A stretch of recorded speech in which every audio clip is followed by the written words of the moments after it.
Bom, só para a gente contextualizar, vocês vão ver agora um trabalho que é um pouco diferenciado, aliás, é muito diferenciado do que normalmente a gente faz, né, nos atendimentos. Vocês viram aqui, perceberam aqui que não tem mais marca, né? Pois é. É um atendimento que é realizado com crianças. E aí, por conta desse contexto, né, não é possível, da maioria das vezes, não é possível usar uma maca. Porque é quase impossível você fazer uma criança que esteja dentro do espectro autista. Uma criança que não tenha nenhum problema ficar parada numa maca já seria difícil, né? Imagina uma dentro do espectro autista, que a gente vai ver as características aqui. Então, a gente iniciou um trabalho, esse começou um pouco depois do início, né? Deve ter 3 anos agora, né? 3 anos de trabalho com as crianças, e aí a gente vai ver um pouco dessa característica e qual é a nossa experiência com essas crianças. Então, eu vou passar a palavra para o grupo. Quem vai começar? André vai começar o nosso estudo. Com a palavra, André. Então, todo mundo certinho aí, já lancharam. Então, como já lancharam, todo mundo alimentado, então eu quero ver um boa tarde um pouquinho mais decente, né, gente? Então, boa tarde a todos. Aí, meu nome é André, para quem não me conhece, e a nossa parte do trabalho vai ser sobre o TEA, que é o transtorno do espectro autista. Então, nossa apresentação foi dividida em 3 partes. A parte da patologia, as técnicas do magnetismo e o exemplo das mesmas. Então, na parte da patologia, nós buscamos informações na medicina, visão espírita, na visão do próprio autista. Então, começando com patologia, parte da medicina, o histórico e sua conceituação. Então, a questão da história. Eu quero avisar, primeiramente, que o histórico ele é muito mais amplo do que a gente está apresentando aqui. Para não ficar muito maçante a apresentação, nós pegamos uns pontos mais importantes. Então, em 43, temos que Léo Kanner descreve o autismo infantil precoce por isolamento extremo, obsessividade, estereotipias e ecolalia. Para quem não sabe, ecolalia é a repetição, né? Repetir as frases assim. No ano seguinte, Asperger descreve a psicopatia autística com habilidades não usuais na área social, cognitiva e linguística, considerando-a um transtorno de personalidade. E em 81, Lorna Wing utiliza o termo síndrome de Asperger pela primeira vez. Se vocês perceberem, essa parte do autismo ela é muito recente. O primeiro estudo assim foi em 43, então não tem nenhum século direito, é um assunto muito recente, né? Então, a medicina, assim como qualquer ciência que se preze, à medida que o tempo vai passando, seus conceitos vão sendo atualizados. Então, em 60, nós temos retração frente à realidade, dificuldade no relacionamento com as pessoas, retardo intelectual com pequenas ilhotas de normalidade ou habilidades especiais, dificuldade na aquisição da fala ou na manutenção da já aprendida, respostas anormais a estímulos sensoriais, os sons, né? E maneirismos ou distúrbios de movimento, excluindo tiques. Agora nós temos o conceito atual de 2013. Para a medicina, o autismo é uma síndrome definida por alterações presentes desde idades muito precoces, entre os 2 ou 3 anos de idade, que é quando os sintomas começam a ser mais perceptíveis. E se caracteriza com gradações. Então, você tem um sintoma, 2 crianças com o mesmo sintoma, só que uma tem mais ênfase nele do que outra. Então, são 2 grupos de sintomas, a déficit na comunicação e interação social e padrão de comportamentos, interesses e atividades restritos e repetitivos. Então, nesse conceito de 2013, também foi apresentado o que nós conhecemos hoje pelo TEA, que é o transtorno do espectro autista, e eu vou falar isso um pouquinho mais à frente. Então, eles foram adotados alguns critérios que servem para facilitar a identificação de um possível diagnóstico dentro do TEA. Então, primeiro nós temos grande dificuldade de se agrupar. Eu acho que se vocês perceberam que as características mais marcantes estão relacionadas com a questão comportamental e a questão da social, a sociabilidade. Então, dificuldade de se agrupar fica mais perceptível na escola, né? Quando a criança entra na escola, ela tem dificuldade em fazer amigos e tal. Age como se fora surdo. Então, tem uma questão que é a hipersensibilidade ou hipossensibilidade, que é o seguinte. Ou elas apresentam uma sensibilidade muito acentuada ou pouco. Tem suas gradações. Mas, dependendo do caso, alguns barulhos incomodam a criança, que ela tem mais sensibilidade, é hipersensível, e outros não, que é o caso, age como se fora surdo. Ela tem pouca sensibilidade na audição. 3. Resistência a situações novas. Outra coisa assim, até que interessante, que a criança ela é muito presa à rotina. Então, quando ela apresenta uma situação nova, ela não sabe lidar direito, passa por dificuldades. O próximo, a ausência de medo frente a perigos reais. Então, tem um caso que eu vi, que a mãe, faz tempo isso, o autismo nem era tão diagnosticado facilmente como é hoje.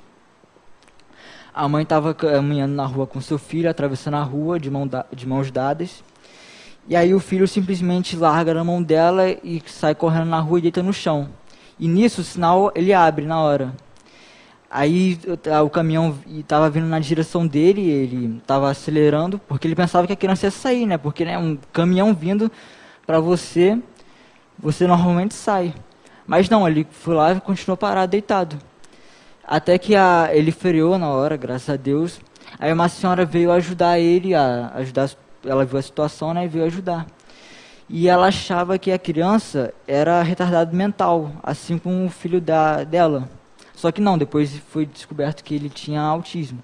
Então, para vocês verem que é importante ter um pouquinho de conhecimento a partir disso, para desconfiar e poder, né, procurar um diagnóstico com um profissional. Então, resistência a novos aprendizados. Como eu falei no item 3, as crianças elas são muito presas à rotina. E aprender alguma coisa nova nada mais é do que sair da rotina. Então, seguindo esse raciocínio, então elas têm uma certa dificuldade em aprender coisas novas, tendo seu maior ou menor grau. Indicação das necessidades através de gestos. Isso também é bem interessante. As crianças, em vez delas falarem, elas vão e pegam sua mão. Então, se ela quer um livro, ela pega a sua mão e indica. Se ela quer a garrafa para você beber água, ela pega a sua mão e indica. Ri sem motivo aparente. Não abraça afetivamente as pessoas. Isso também, esse item 8, relaciona-se com o que eu falei sobre a questão da sensibilidade. Quando a criança ela é muito sensível, a questão do tato, ela pode sentir um desconforto quando abraçar, o toque, coisa e tal. Assim como também ela não pode sentir nada, ela pode encostar numa panela de fogo e não sentir dor alguma. Hiperatividade física acentuada. Bom, uma criança por si só normalmente já é hiperativa, né, gente? Então imagina uma criança que já é hiperativa sendo autista. Só falta ela criar asas e sair voando, né? Que, meu Deus. Evita olhar de frente. Então, outra coisa também bem marcante é que eles não têm um contato visual muito precário. As mães, elas percebem isso normalmente na fase da amamentação, porque nessa fase é que o bebê, quando está amamentando, ele olha muito nos olhos da mãe. E quando isso não ocorre, elas começam a suspeitar, achar estranho, aí começa os primeiros indícios, né? Gira ou roda objetos incansavelmente. Outra coisa também é que, por exemplo, uma criança vai brincar de carrinho. Normalmente ela pega o carrinho e vai o quê? Conduzindo ele. Mas não, quando uma criança é autista, ela faz o seguinte, ela pega, coloca ele de cabeça para baixo e fica girando suas rodas. E faz isso por vários minutos. Então, objetos giratórios chamam muita atenção dela. Ela pode ficar olhando para um ventilador, por exemplo, durante minutos. Afeto em comum a objetos especiais. Bom, as crianças, elas têm seu brinquedinho especial. Por exemplo, aqui no tratamento, sempre tem aquele brinquedo que ela sempre pega para brincar, é sempre ele. Jogos ocasionais de forma repetitiva, que é pegando o item anterior. Ele tem um brinquedo que ele gosta bastante e ele sempre brinca a mesma coisa. Todo santo tratamento é a mesma coisa que ele brinca. E comportamento indiferente, isolado, retraído, não participante, que é nada mais que uma questão de social, né, gente? Então esse gráfico aqui é pegando aquela parte do conceito de 2013. Porque no conceito de 2013 surgiu, né, que eu comentei, o TEA. Então, dentro do TEA, nós temos essas características que eu acabei de comentar, mas o autismo, a síndrome de Asperger e o TID, que são transtornos, que é o transtorno invasivo do desenvolvimento. Todos eles se enquadram dentro do TEA, mas isso eu vou explicar um pouquinho melhor mais à frente. Essa imagem aí, ela pega como se fosse um resumão de tudo que eu falei. Então, dentro do TEA, nós temos o quê? Surge desde a primeira infância, tem alterações qualitativas na comunicação, comportamento, a parte social, comportamento restrito de natureza repetitiva. Aí nós temos as síndromes também que enquadram-se no TEA, que é a síndrome de Asperger, que não apresentam deficiência intelectual ou dificuldades cognitivas significativas. Temos também a síndrome de Rett, que são problemas graves na comunicação ou ausência de linguagem. Agora, essa imagem eu achei ela muito interessante, que ela faz uma comparação, né, para poder explicar a questão do TEA. Ela faz uma comparação com aquela ciência, né, gente, que todo mundo adora, aquela ciência maravilhosa que é a física, né, aposto que todos vocês adoravam, né, no ensino médio era uma maravilha para todo mundo. Então, a parte do espectro de cores, que é o seguinte, no espectro de cores, nós temos do violeta até o vermelho, das tonalidades. E nessa imagem é como se cada tonalidade de cor fosse uma característica da síndrome, daquelas características, perdão, que eu comentei anteriormente. Então, dependendo da característica, dependendo da ênfase dela, o diagnóstico vai ser ou leve, moderado ou grave. Agora, assim, pegando um pouquinho aquela parte todos aqueles itens que eu falei, pelo menos tem algumas partes que eu me identifico. Então, me identifiquei com uma, duas, três coisas. Sou autista? Não, né, gente? Então, por isso que, dependendo da ênfase, quando se torna um problema na vida de vocês, isso tem que ser levado a um profissional adequado para fazer um diagnóstico. Então, essa foi a minha parte. Espero que vocês tenham gostado. E agora eu vou passar o próximo para minha amiga aqui. Boa tarde, gente. Eu sou Ana Muniz, participando também agora do trabalho do magnetismo e vim ajudar o grupo nessa parte do trabalho. E a mim coube falar do aumento do número de pessoas com autismo no Brasil e no mundo, entre outras coisas. Então, a gente observa com bastante espanto que no final dos anos de 1980, uma a cada 500 crianças eram diagnosticadas com autismo. Tá? E com isso, estimava-se que no Brasil existiam 2 milhões de autistas. Hoje, a taxa está em uma a cada 68. E isso é muito assustador, porque houve um aumento muito grande. Se vocês forem buscar em vários sites que falam a respeito do assunto, esse número ele dá uma variada, dependendo do instituto que está trabalhando. Mas sempre varia em torno disso. A gente achou até 59 para 1, tem alguns que falam em 100 para 1. Mesmo assim, qualquer valor que você pegue, entre 50 e 100 é muito maior do que 500 uma em cada 500 crianças. Então, nós temos aí um aumento mais ou menos de 5 vezes o aumento da doença. E com esse significativo aumento, chamou a atenção da ONU, né, a Organização das Nações Unidas, que classificou o distúrbio como uma questão de saúde pública mundial. As pesquisas revelam que os meninos são mais afetados pelo transtorno do que as meninas, mas pode haver casos também com meninas. Tá? E aí, quando a gente se depara com esse número, com esse aumento, a primeira pergunta que vem é o porquê. Por que o que fez com que aumentasse tanto o número de crianças diagnosticadas?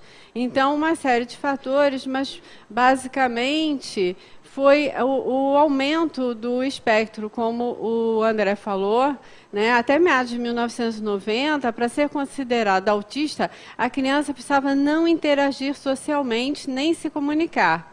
E depois foi sendo considerado que ela precisava ter alguma alteração na qualidade da comunicação e da interação social em comparação com outras da mesma idade. E com isso houve uma expansão do diagnóstico. Então, aquele quadro que ele mostrou por último, né, que vai da leve, moderada a severa, antes, quando a estatística estava em 500 para 1, era considerado só os casos mais graves. E depois foram expandindo para os casos mais leves, também considerando como autismo. E isso fez com que mais diagnósticos aumentou o número, né? Porque aumentou o número de crianças diagnosticadas também.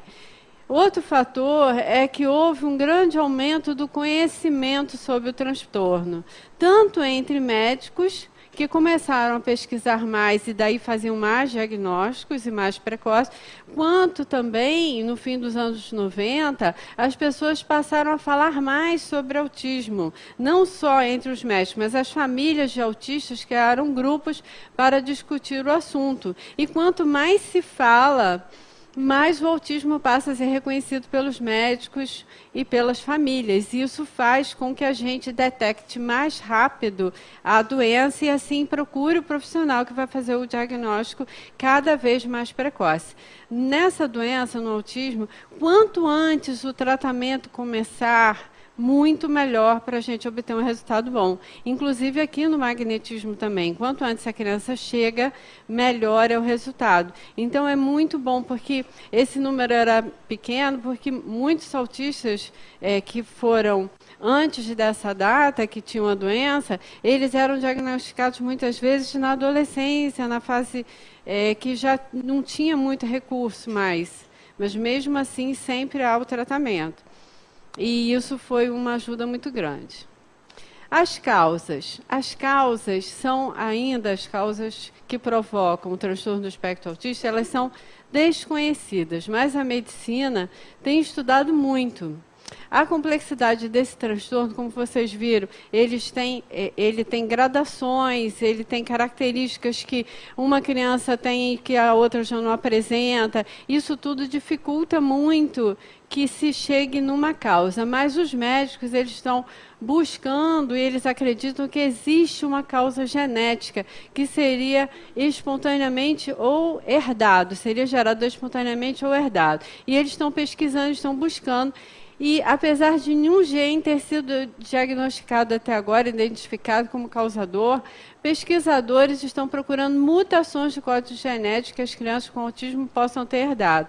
Eles já descobriram algumas mutações, no entanto, eles encontraram essas mesmas mutações em crianças não autistas, o que dificulta a certeza de que essa seria uma causa. Mas eu tenho certeza que eles vão descobrir, porque também o aumento do número da incidência da doença faz com que os médicos se voltem mais para a pesquisa, aumentando a chance de que se ache a causa.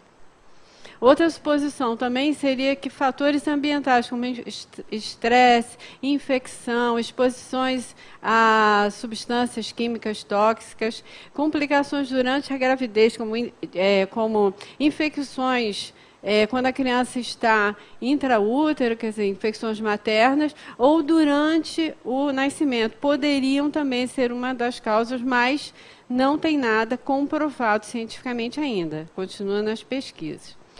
Os tratamentos à base de medicamento, eles têm o objetivo, como não se sabe ainda a causa nem a cura, eles têm o objetivo de controlar os sintomas. Ainda não é o objetivo da cura, porque não se sabe a causa. Então, eles ficam tentando controlar o sintoma e conseguem. Então, quais são esses sintomas que se tenta amenizar? Hiperatividade. Como o André falou, as crianças são agitadas, a autoagressão, porque algumas se machucam, a heteroagressão, porque algumas agridem outra pessoa ou outra coisa, outro objeto, os distúrbios do sono, que são muito frequentes na criança com autismo, a dificuldade de dormir, a depressão também, que apresenta em alguns casos. Isso aí é uma bênção que se controle, que seja medicado e que a criança consiga uma qualidade de vida melhor, porque uma criança afetada por esses sintomas, ela vai afetar não só a ela, mas a todo o núcleo familiar, aos irmãos, ao pai, à mãe, porque uma criança sem dormir, por exemplo, há várias noites, como que fica essa família? Os pais, como é que vão trabalhar? Então, existe aí, às vezes, o risco dessa doença, ela provocar transtornos em todo o seu núcleo familiar. Então, controlando esses sintomas, você vai estar melhorando a qualidade de vida não só do paciente, como de toda a família que está à sua volta. A dieta, ela não é bem um tratamento, não há comprovação da eficácia de nenhuma dieta de restrição para que se melhore os sintomas do autismo, com relação ao autismo propriamente dito. Porém, a maioria, muitos deles, eles apresentam alergias e muitas vezes dificuldades no trato intestinal. Eles são muito sensíveis no trato gastrointestinal. Então, muitas vezes, há de se descobrir a que aquela criança tem alergia para se evitar, para que evite que ele sinta dor, que ele sinta mal-estar e melhore a condição dele geral também. Que muitas vezes ele está sentindo dor, ele não consegue expressar, e aí fica aquela irritação, e o que tem? Tem ali um problema de alergia que gerou uma dor, e até descobrir isso, às vezes demora. Então, é importante que a gente dê atenção a essa parte da dieta.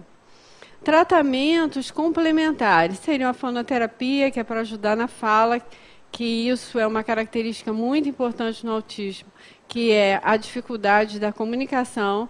A fisioterapia, porque para melhorar os movimentos, a terapia ocupacional, a psicoterapia, a hidroterapia, que seria a fisioterapia na água, e a ecoterapia, que é com cavalos. Tem um efeito muito legal, mas é um pouco mais difícil, que precisa você morar numa cidade que tenha áreas e que tenha esse tratamento. Mas é muito legal. Muito bom quando a família consegue detectar rápido e tenha condições, tempo, recursos para oferecer os tratamentos complementares, que seriam muito importantes para ajudar essa criança a se desenvolver bem. Lógico que a gente aí coloca o magnetismo também, que vocês vão ver mais um pouquinho à frente. A humanização do atendimento. A gente tem que observar que uma pessoa com transtorno mental é, antes de tudo, uma pessoa e não um transtorno. Sendo assim, passamos a entender que dentro desse indivíduo, com o transtorno, existe uma pessoa que deseja, que sente, que entende, que ouve, que cheira, que gosta ou que desgosta de alguma coisa. Em resumo, o que a gente quer dizer? Existe aí um espírito. E talvez a grande dificuldade que a ciência tem encontrado em conhecer a causa, conhecer em profundidade o que é o autismo, é a falta da visão espiritual, que eu vou introduzir e que a Silvânia vai continuar. A gente vai introduzir essa visão espiritual falando do Livro dos Espíritos. E é muito interessante que a gente encontra em Kardec, que escreveu o Livro dos Espíritos em 1857, a doença foi descoberta em 1944, e a gente encontra coisas que nos ajudam. Não que ele esteja falando de autismo, mas ele está falando de dificuldades que podem estar relacionadas com a doença. Então, vamos lá. A gente separou a pergunta 341, que, na verdade, a pergunta 341, ali está a resposta,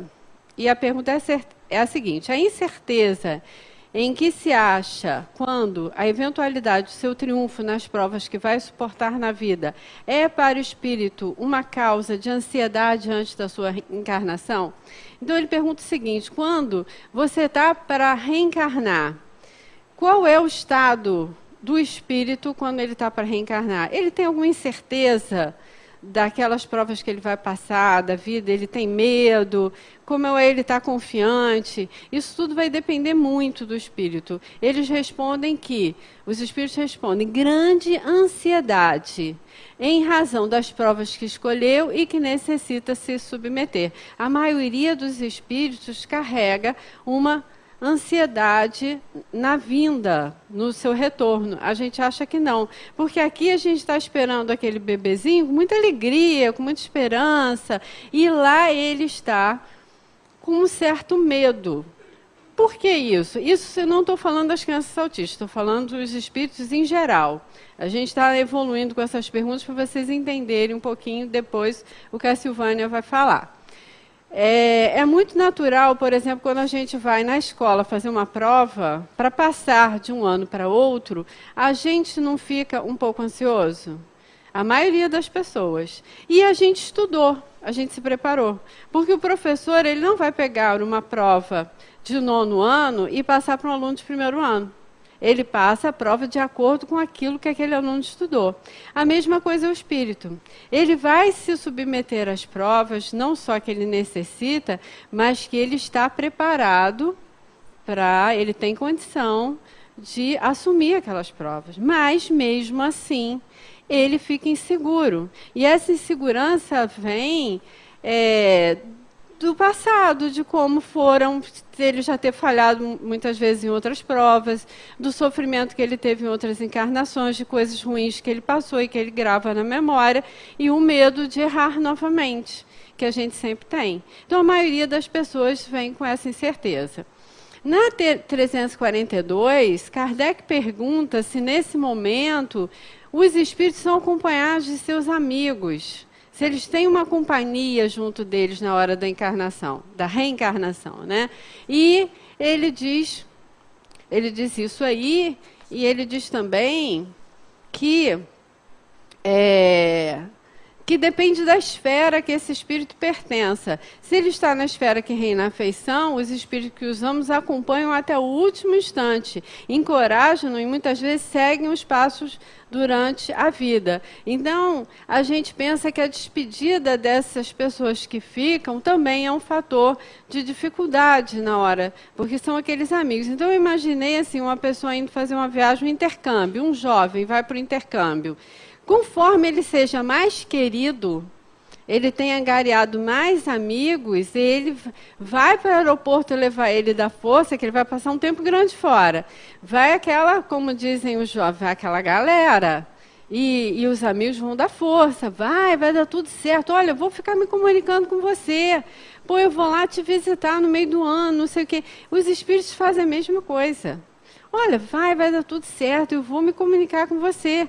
Desprendido pelo sono, a gente vai ter altos papos. Assim que você precisar, pense em mim. Eu vou te mandar intuições. Então, os amigos, eles cercam a gente de carinho e cuidam da gente durante a encarnação. Vocês vão entender por que eu estou falando tudo isso.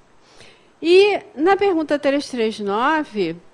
Ele pergunta sobre esse momento, né? O momento da encarnação é acompanhado de uma perturbação semelhante àquela que tem lugar na desencarnação, e a resposta é surpreendente, que ele diz muito maior e, sobretudo, muito mais longa. Então, a gente acha que desencarnar é que é difícil.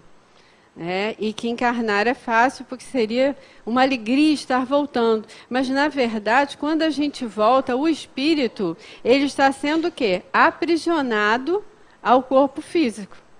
E quando ele desencarna, é que é a alegria, porque ele está se libertando. Acabou minha prova e eu vou livre para o plano espiritual.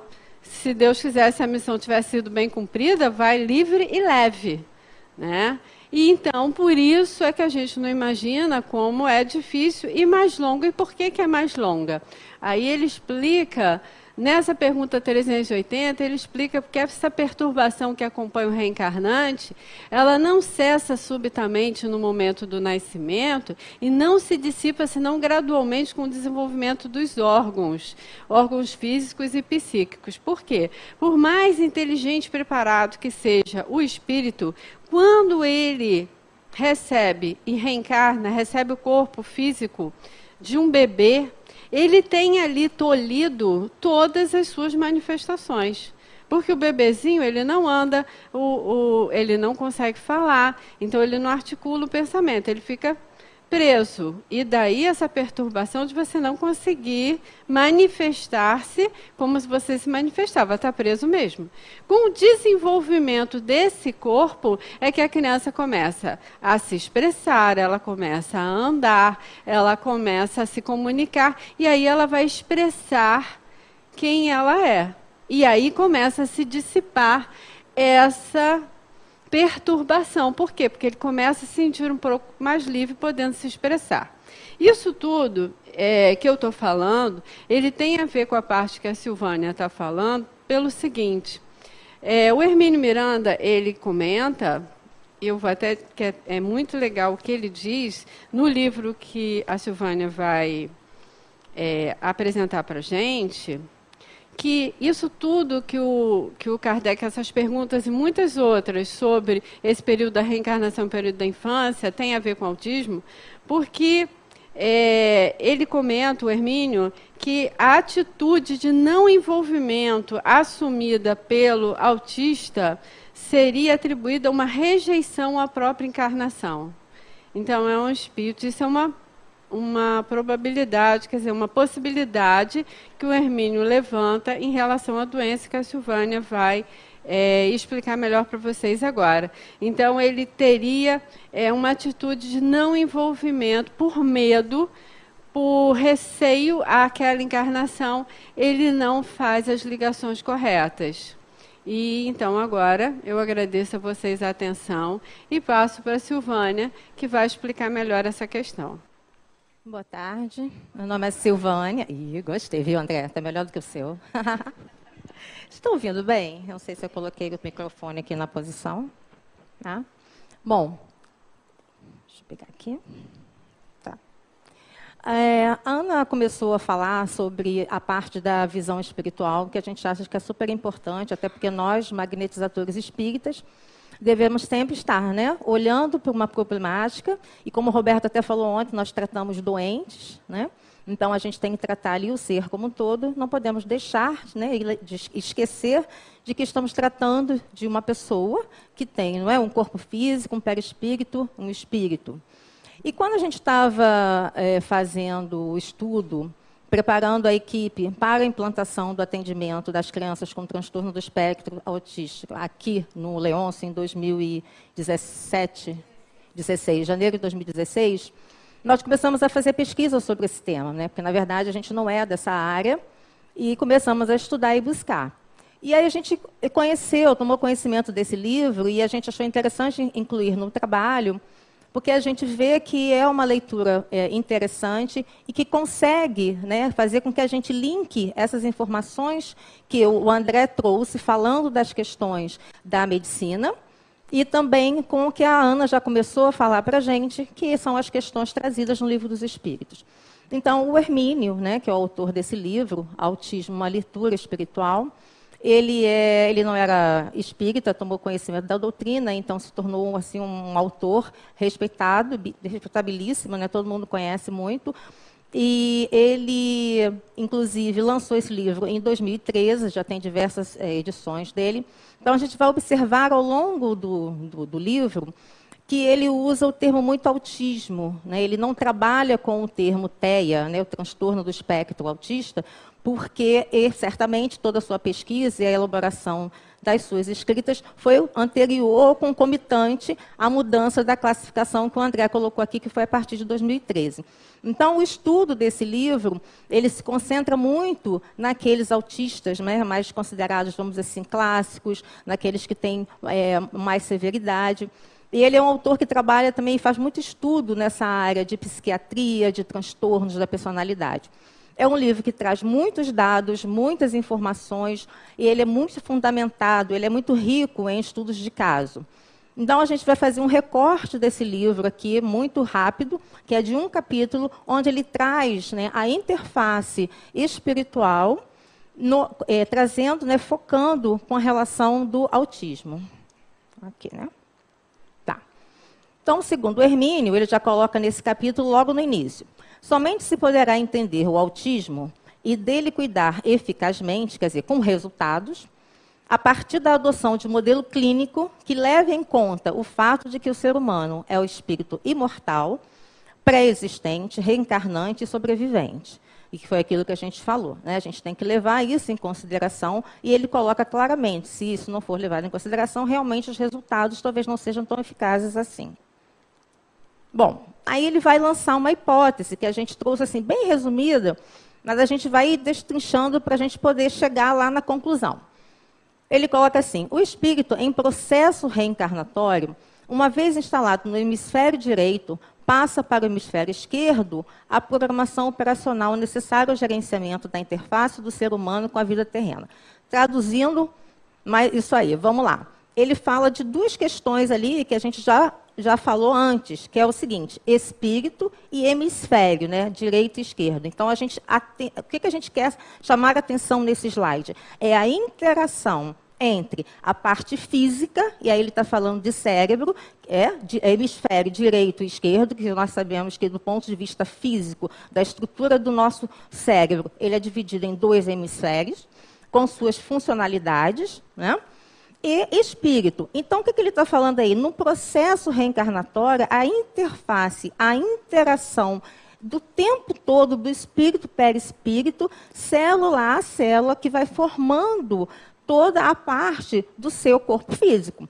E no caso do cérebro, né, ele diz que no processo reencarnatório e nos primeiros anos da infância, é o momento em que vai se colocando a programação operacional de que esse ser vai precisar para interagir nesse novo mundo, nesse mundo material que ele vai reencarnar. A gente está falando de linguagem, a gente está falando de todas as funcionalidades que o nosso organismo, que vai ser processado pelo cérebro, né, nessa interação espírito, perispírito, cérebro, para interagir nesse mundo.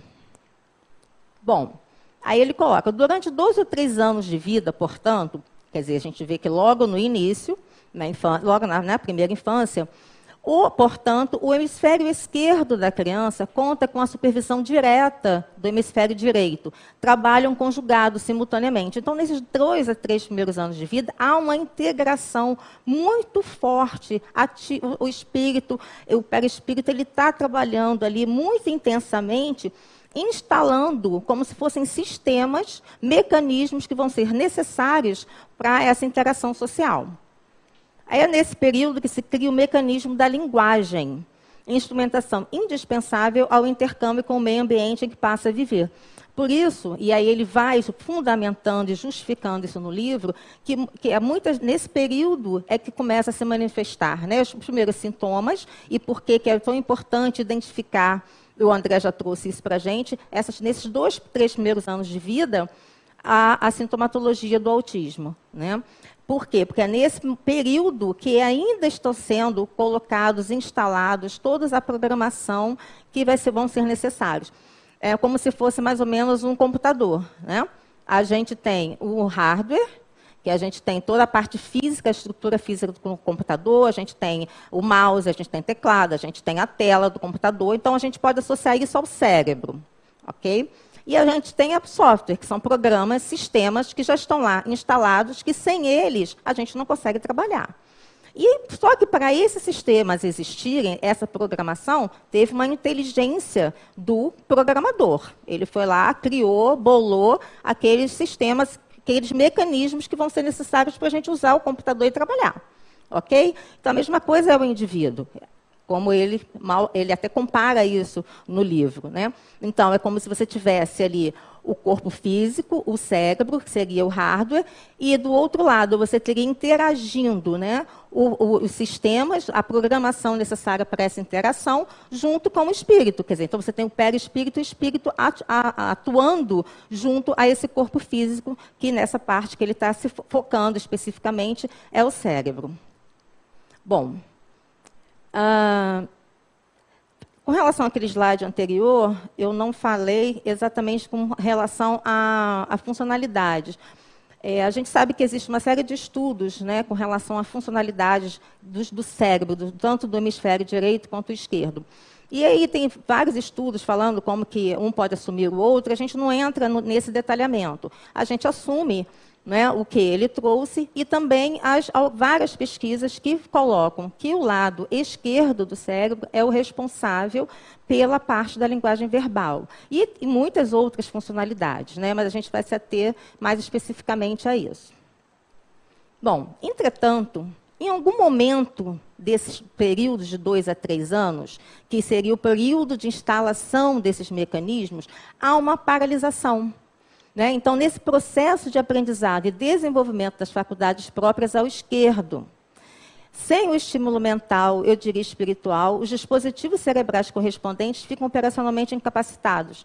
Então, em algum momento, essa interação, essa instalação desses programas, desses sistemas, ele é interrompido totalmente ou parcialmente, a gente não sabe, mas em algum momento há uma paralisação.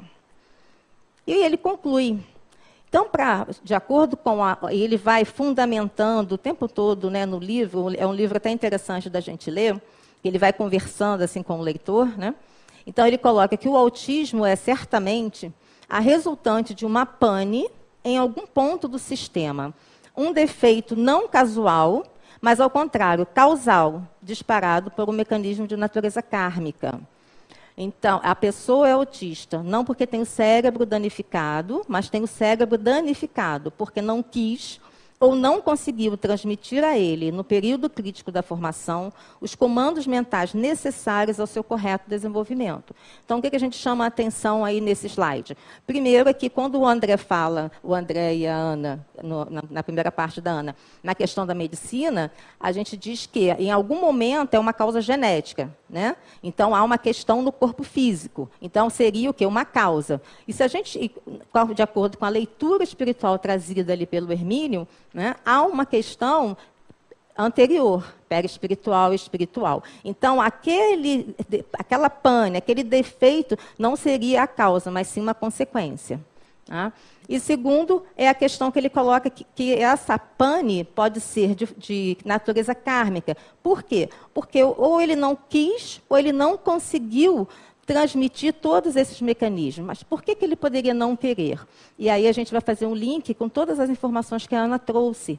Né? Por medo, por ansiedade, por ele estar com um desinteresse de estar reencarnando nesse mundo material, naquela família ao qual ele está vindo. Então, ele pode, em algum momento, bloquear realmente, né? Por uma questão de livre-arbítrio. Ou não conseguir transmitir, porque, de repente, poderia estar, inclusive, dentro da sua programação, do seu planejamento reencarnatório. Ok? Bom, então é isso que a gente queria complementar. Então, o que a gente está trazendo aqui, essa leitura espiritual, complementando toda essa parte da medicina, e a gente tem, enquanto magnetizadores espíritas, importante a gente pontuar.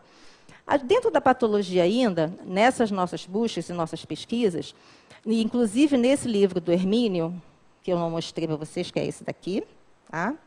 Esse do autismo, ele cita uma autista muito famosa. E a gente trouxe um pouquinho da história dela muito rapidamente para a gente pontuar algumas questões sobre o autismo, sobre o TEA, que é a Temple Grandin. Talvez vocês já tenham conhecido, porque a vida dela, inclusive, virou filme. Né? Então, ela era uma pessoa que até o ensino médio foi considerada totalmente rotulada como uma pessoa incapaz. Ela tinha uma série de questões de interação social, de comunicação, de fala, de verbalizar o que ela queria, suas vontades, seus pensamentos. Mas ela se tornou uma empresária de muito sucesso.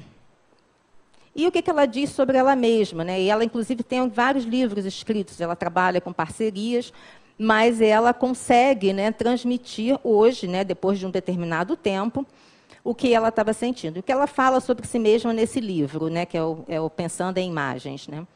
Penso em imagens. As palavras são como uma segunda linguagem para mim. As palavras lidas ou ouvidas são convertidas em imagens como filmes coloridos, completos, sonorizados, que rodam na minha cabeça como uma fita de vídeo. Né? Eu acho assim que, eu pelo menos fico imaginando, né? A gente está o tempo todo, né, falando o que vai vir no próximo slide, o que eu deixei de falar, mas o tempo todo você pensa, né, em palavras. A pessoa, né, como que ela coloca assim? Ela só pensa em imagens. Né? Eu fico imaginando como seria isso. Né?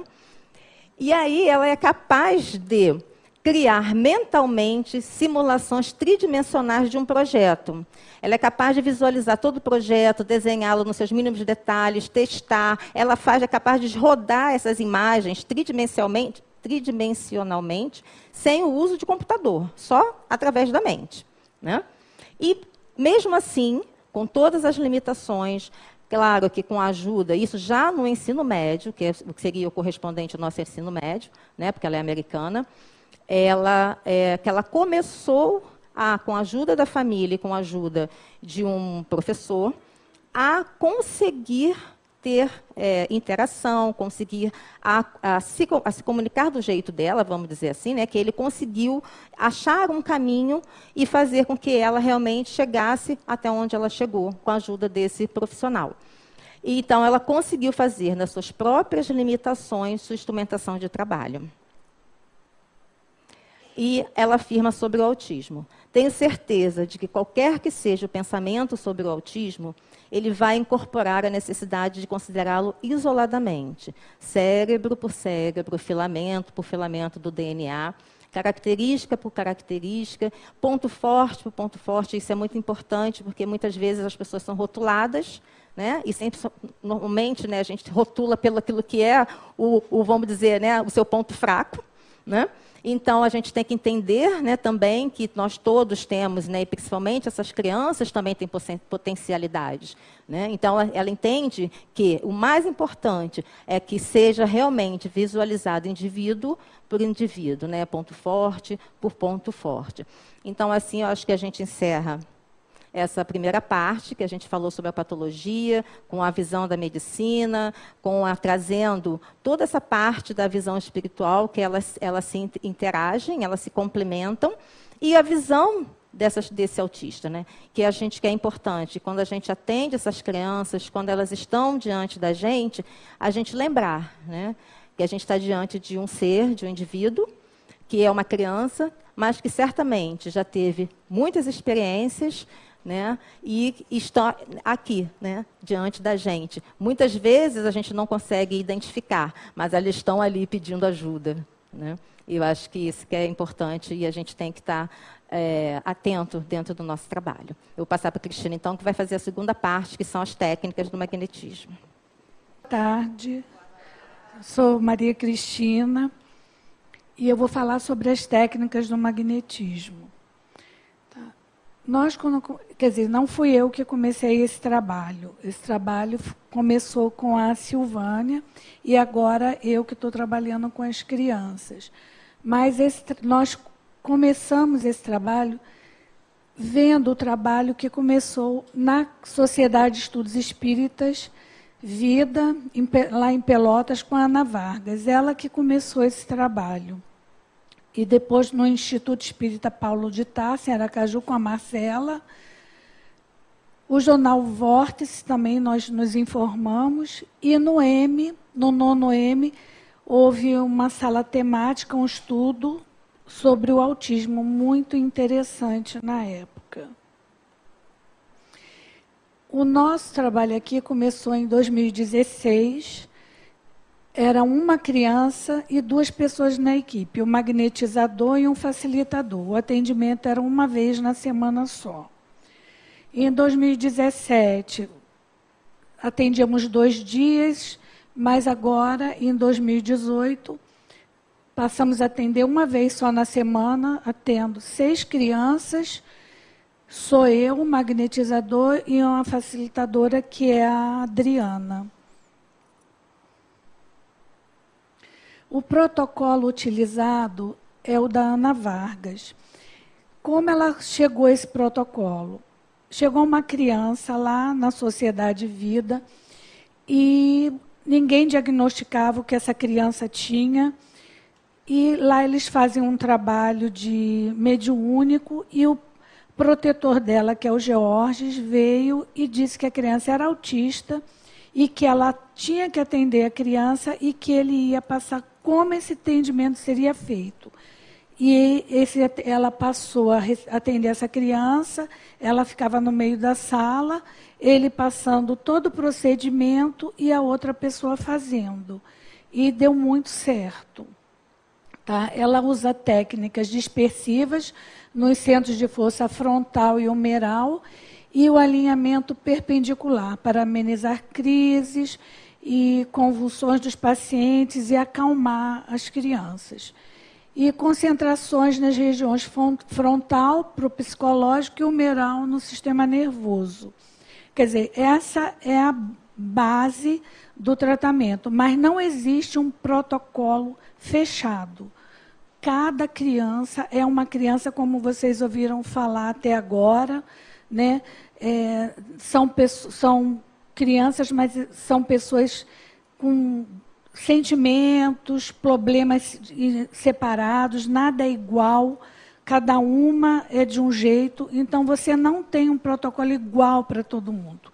A criança chega, você vai atender de acordo com o que ela precisar, com o que ela está sentindo e com as dificuldades que ela tiver. Mas sempre com muitos perpendiculares e com essa imposição no humeral e a dispersão no frontal e no humeral.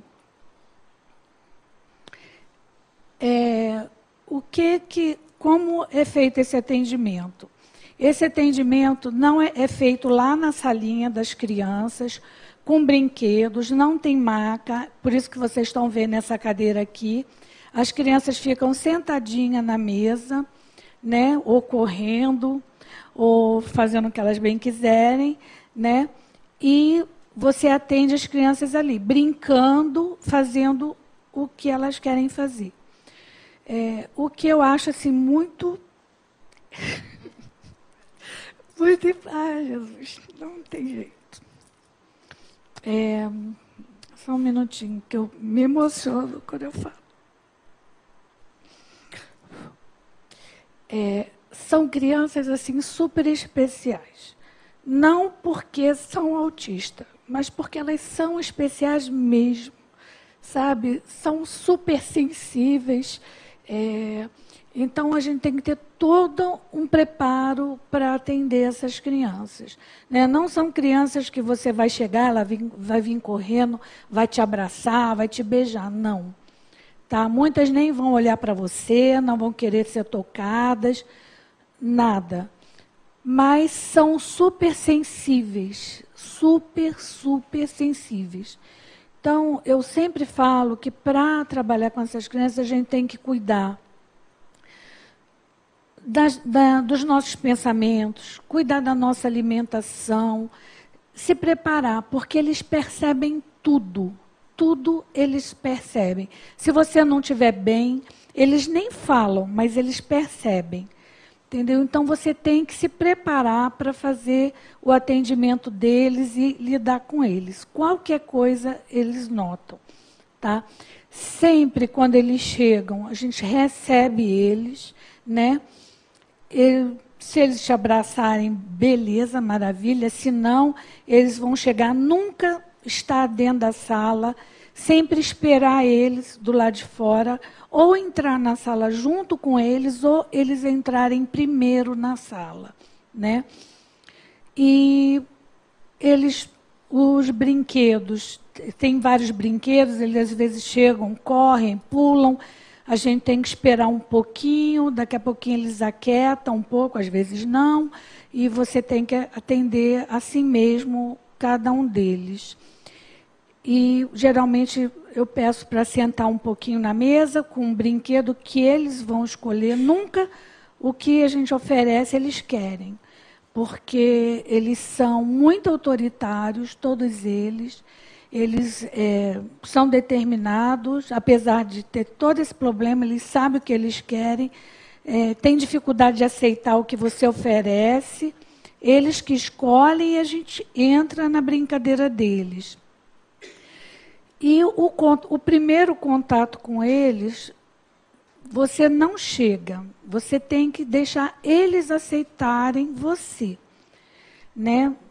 Ele permitir que você entre no mundo deles. Como isso é feito? Eu não sei. Tá? O que eu sempre falo aqui é que todos nós aqui que trabalhamos com magnetismo, a gente trabalha com muito amor mesmo, para atender todos que aqui vêm, né? A gente larga a nossa vida, o nosso trabalho e tudo, e vem para cá para atender tanto as crianças quanto as outras pessoas. Então, a gente está sempre com muito carinho, com muito amor, querendo ajudar, querendo ser útil para as pessoas que aqui chegam. A mesma coisa com as crianças. Tá? E, aos poucos, eles vão permitindo que a gente chegue a eles, né? E comece a tratar e cria um vínculo e começa a funcionar.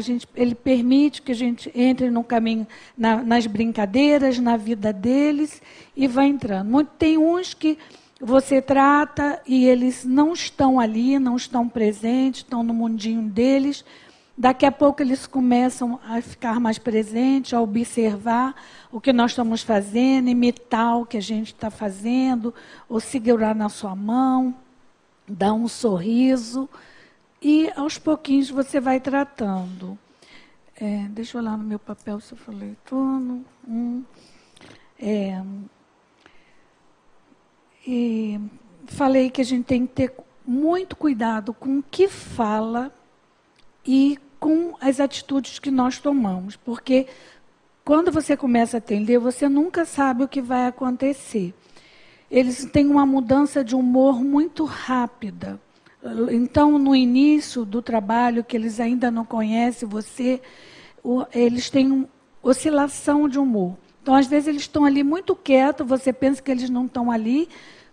Por qualquer outro motivo, eles podem te empurrar, te bater, te chutar, começar a gritar, porque eles não falam que não gostam. Eles gritam, entendeu? Quando não é o que eles querem, eles gritam. Então, tem que ter, sempre quando está atendendo eles, está observando, olhando com eles. A facilitadora está sempre ajudando, brincando com eles, né, tentando distrair enquanto eu atendo. Né? Vamos fazer a demonstração? O atendimento geralmente são 30 minutos, mas nada com eles é uma coisa assim, definitiva.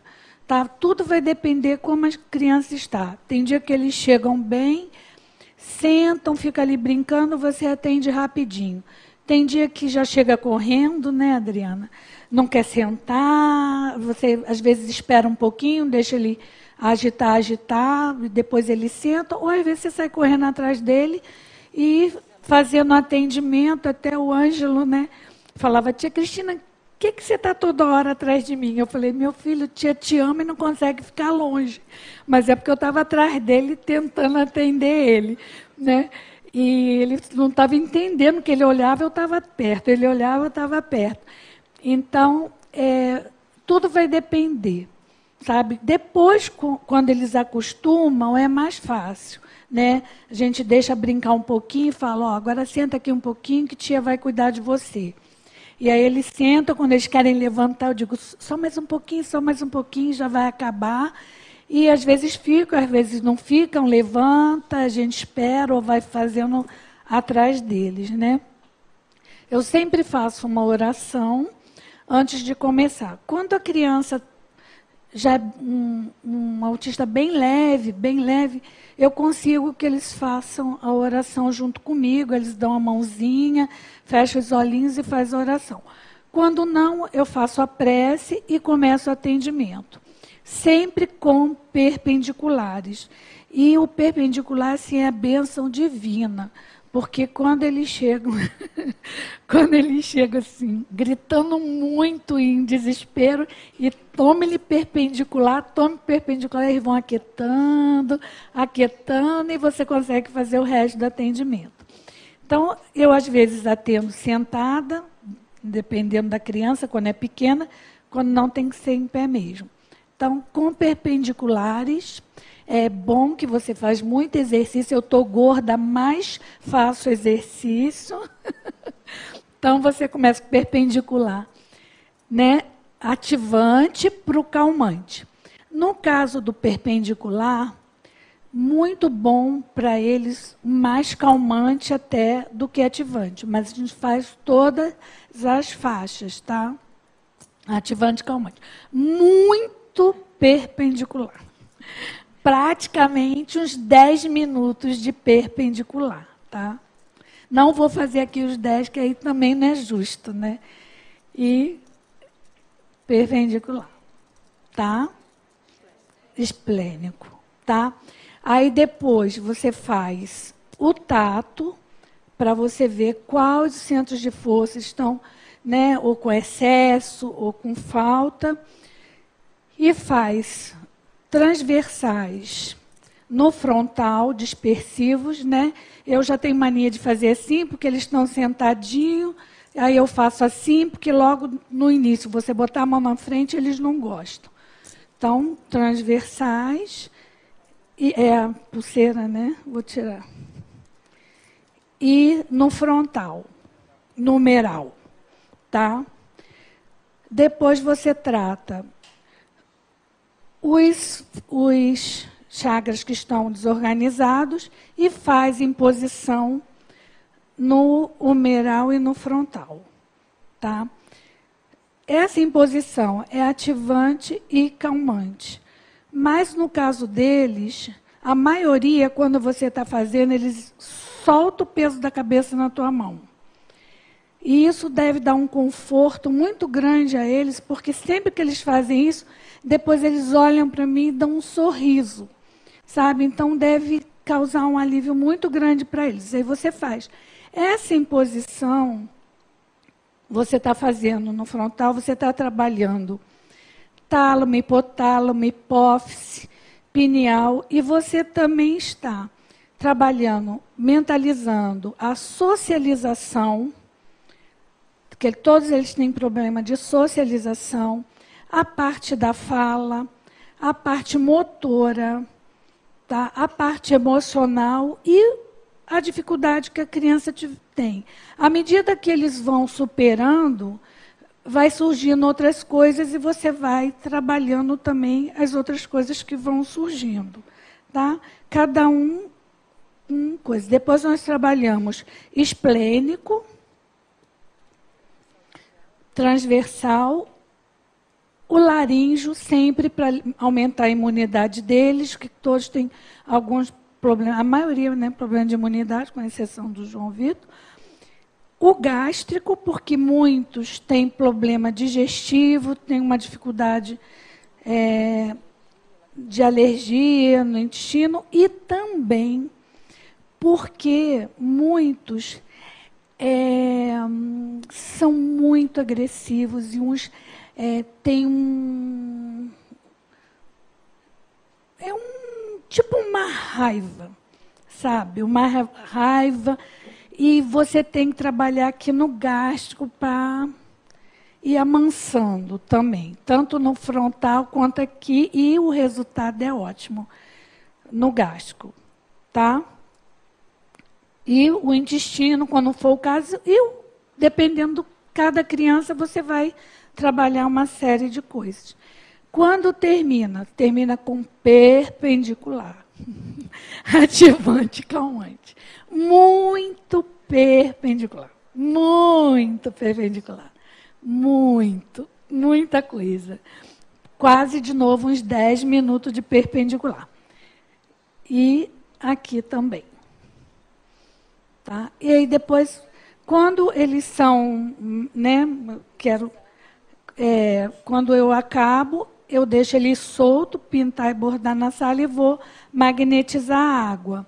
E quando eles são bem mais leves, faço uma oração, ou peço para eles fazerem uma oração, né? E alguns fazem, outros não, eu faço.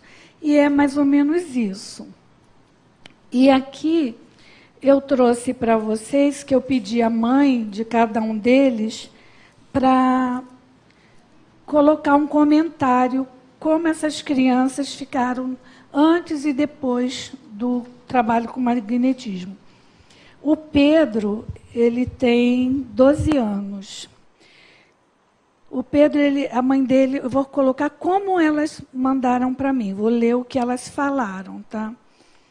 Ela colocou: o Pedro iniciou na segunda semana de agosto, porém muito agitado. Mas com o magnetismo foi acalmando. Começou a tomar homeopatia e houve uma melhora. Hoje posso dizer que Pedro teve muitos progressos, tanto na socialização como na escola. Passou de ano e estou muito contente. Venho nesta caminhada com o objetivo de alcançar todo o tempo perdido que o meu filho teve na infância, porque ele já começou há pouco tempo, né? Fico feliz por estar sendo assistida pelo Leôncio, em especial a Cristina. Obrigado pela paciência e continuaremos juntos. Desistir jamais. O Pedro já é uma criança maior, ele é surdo e, por enquanto, não fala, só balbucia algumas coisas, mas nós estamos conseguindo comunicar com ele. E ele teve uma melhora boa, ele agora presta atenção no colégio, ele está mais calmo, mais tranquilo, ela está bem feliz. O João Vitor, ele tem 11 anos. Eu vou colocar o que a mãe dele colocou. Tem 11 anos e o diagnóstico dele é o de autismo leve e moderado. Iniciamos o seu tratamento em 2017. Desde então, estamos acompanhando a sua melhora em todos os aspectos. Ele está mais calmo e empenhado a melhorar, principalmente na escola, onde apresenta dificuldades intelectuais e motora. Apesar de ser uma criança alegre, em certos momentos se recorda de algum fato passado e vive esta tristeza com bastante sofrimento. Sendo assim, a equipe que realiza o atendimento incluiu o TDM no seu atendimento. Observei uma melhora significativa no seu estado geral.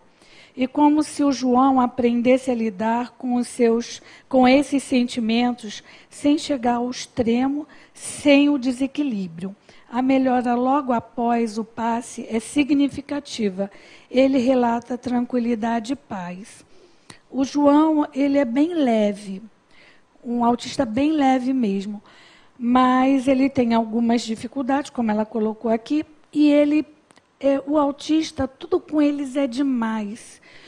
O som incomoda, porque eu observei, eles sentem tudo, acho que multiplicado, sabe? Então, o som incomoda muito. Os sentimentos é muito. Se eles estão felizes demais. Então, eles ficam rindo. Sem motivo. E a tristeza para eles é profunda, profunda. Muito triste. O João, nesse dia, ele estava muito triste. Muito, muito, muito. Uma dor no peito insuportável. E aí nós decidimos fazer o TDM e continuamos com a imposição no frontal, com os perpendiculares, mas fazendo o TDM. Ele melhorou demais, demais mesmo. O João, ele é muito diferente das outras crianças.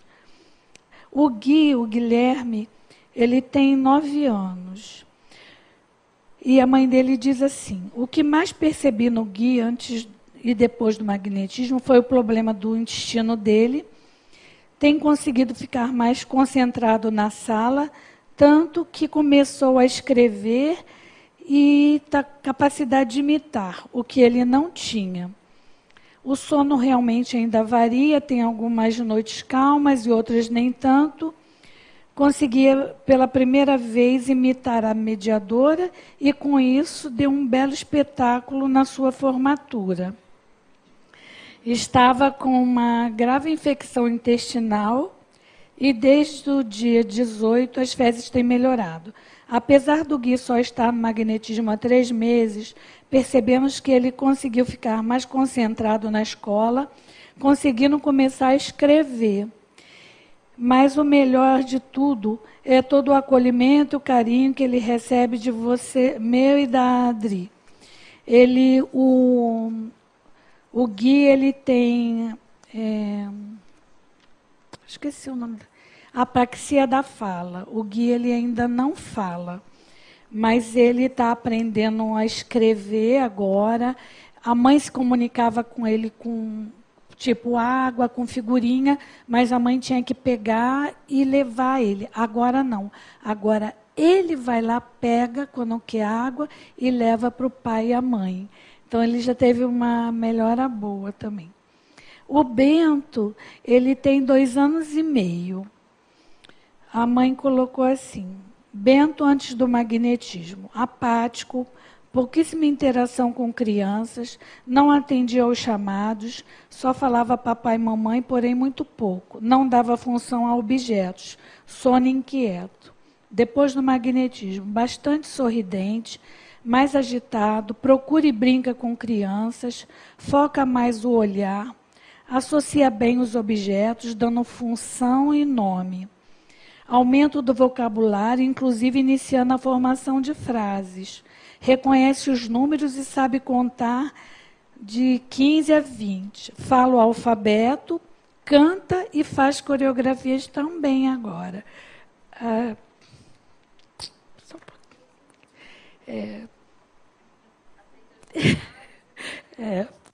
Atende aos chamados e reconhece através de fotos o pai, a mãe e os amigos. Eu sou horrível. Ai, meu Deus.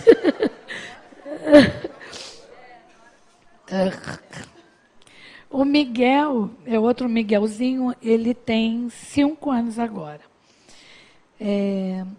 A mãe colocou: o principal ganho do Miguel nesse período foi... Não, esse aqui é o outro Miguel. É um Miguel de 8 anos. O principal ganho do Miguel nesse período foi em relação ao sono.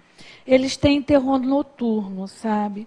Sempre foi complicada a hora de dormir, bem como manter uma noite inteira de sono. Ele quase sempre acordava de madrugada, às vezes bem agitado. Agora é bem raro ele acordar. Ainda continua dormindo um pouco tarde, mas raramente acorda no meio da noite. Quando acorda, geralmente volta a dormir. A parte da tolerância à frustração ainda é um problema, apesar de ter apresentado melhora significativa. Ele está mais tolerante e obediente. A socialização vem crescendo também. Junto com a escola nova, onde ele foi bem recebido, a comunicação vem apresentando boa evolução também. Não só em ganho de vocabulário, simplesmente, mas na função de cada palavra mesmo. Percebo que ele vem se esforçando mais para ser entendido. Porque eles são muito autoritários, quando eles querem uma coisa, eles querem. Se diz não, aí o bicho pega. Entendeu? Eles criam um maior rebu, grita, faz tudo o que pode. Qualquer criança faz quando quer alguma coisa, né? Só que tudo com eles é mais exagerado. O Miguelzinho, esse sim, de 5 anos, começou em janeiro de 2017. Teve uma grande evolução, teve mesmo. Já em 2018 a 2019, começou a falar mais, fazer frases, começou a prestar atenção em tudo ao seu redor, prestar atenção nas conversas das pessoas ao seu redor e repetir os assuntos. Começou a interagir mais com as crianças do colégio, participar dos eventos do colégio sem ter medo. Começou a ser mais participativo em festas dos amiguinhos do colégio, sem ser convidado. Ficou mais receptivo a beijos, começou a dar beijos, começou a falar muito mais, olhar mais. Melhorou a oscilação de humor substancialmente. Parte intestinal teve uma boa melhora e as alergias também. A audição ficou mais aguçada. Ficou menos agitado e mal-humorado. Mais atenção no colégio, está aprendendo inglês e a repetir e até pontuar. Ele olha as figurinhas e fala, 1, 2. Então, ele não só está repetindo, mas ele está gravando. Melhorou muito a atenção e a parte curiosa, carinhosa dele, né? Ano passado comemorou pela primeira vez seu aniversário com os amiguinhos. Tanto em casa como no colégio participou da festa. Ela nunca tinha feito uma festa de aniversário dele que ele participasse. Ele gritava, ele queria ir embora. E ano passado ela fez uma festa no colégio com todas as crianças e... Ai. E ele ficou na festa, depois em casa ela recebeu visita e ele participou com todo mundo, sem gritar, sem nada. Ela agora passeia com ele. Ele, no colégio, brinca com os coleguinhas, dá beijo, dá uma graça. E tem um áudio que ela mandou ontem para mim, de uma coisa muito legal que aconteceu com ele. Aconteceu um negócio hoje, no sábado, na piscina. A gente desceu para a piscina e, assim, foi muito legal porque estava na piscina pequena, né? E a gente estava umas 9, 10 meninas entre 9 e 10 anos. E o Miguel entrou na piscina sozinho, né, comigo, né, e ficou lá brincando, né, na dele. De repente ele começou, as meninas estavam brincando de pique, ele começou a rir e a participar sem as meninas não chamarem ele, né. E aí começou a correr, rir, e assim, né, as meninas não olhavam pra ele, estavam brincando entre elas. E aí ele começou a passar a mão no cabelo de uma, sabe? E ele nunca tinha visto essas meninas, né? Passou a mão no cabelo de uma, né? Começou a rir, isso jogou no colo de uma. E ali eu vi ele já participando da brincadeira, né? Eu sentada ali na piscina pequena, fiquei olhando tão emocionada, né? Porque foi a primeira vez que eu vi o meu filho não interagindo com os amiguinhos dele, né? Mas interagindo com pessoas diferentes que ele nunca tinha visto, né? Tentando fazer amizade do jeitinho dele, né? Então foi muito legal, foi um milagrezinho que aconteceu no dia de hoje. E também teve outros, né, que eu não sei se eu falei, né, eu acordar de manhã achando que Miguel estava brincando com água. Quando eu olhei, ele levantou a tábua do banheiro, do vaso, para fazer xixi sozinho, né. Agora ele não quer mais ficar sujo de cocô na cueca, né? Então ele vai puxando a mão da gente e fala xixi, xixi, xixi. Aí pra sentar no vaso eu sei que é o cocô, e porque também sai xixi, né? E assim, são pequenas coisas que pra mim não são pequenas, são grandes, são enormes, coisas enormes. E eu só tenho a agradecer, mais uma vez eu falo que eu só tenho a agradecer a Deus, agradecer a cada bênção, né, que Jesus me dá no meu dia a dia, porque o Miguel é o nosso presentinho, e agradecer a vocês, o trabalho maravilhoso que vocês fazem, porque se não fosse também a dedicação de vocês, as vitórias, né, seriam pequenas, né? Eu sei que é fé, é tudo, mas tudo tá interligado. Um beijo, fiquem com Deus. E também é muito legal, porque à medida que ele consegue se relacionar, ele é convidado pelas outras mães para ir nos outros aniversários, porque também isso é uma dificuldade quem tem filho autista, porque ninguém convida. Eles estão no colégio, mas se tem uma festinha, eles não são convidados, porque eles gritam, se eles não gostarem do barulho, eles gritam, eles, né, batem, então não convida. E o Miguelzinho, ele está sendo convidado para as festinhas. Gente, obrigado. E desculpe o choro, porque o ser humano é assim.